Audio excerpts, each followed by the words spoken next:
លក់អ្វីទៅឲ្យលក់ដាច់ហើយឲ្យមានលុយទិញផ្ទះមានលុយដើរលេងមានលុយឲ្យកូនរៀនបានខ្ពង់ខ្ពស់ហើយជាពិសេសបានជួយគ្រួសារមែនទេ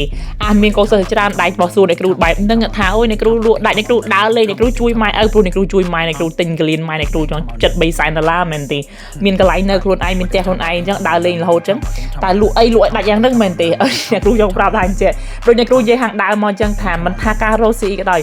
ណាគឺអ្នកត្រូវតែ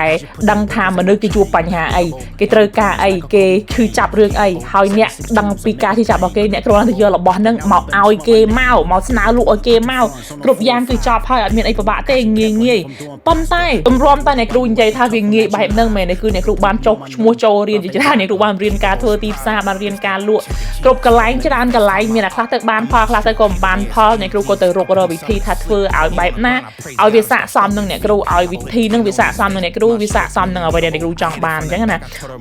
ហើយដល់ពេលទៅក៏ទៅជួបកន្លែងដែលគេរៀនហើយក៏បានផលមែនទេដែលធ្វើឲ្យអ្នកគ្រូបានធ្វើវីដេអូត្រឹមតែប្រហែលជា1នាទីឬក៏2នាទីតែអាចលក់ដាច់ទៅដល់ចាប់ខ្ទង់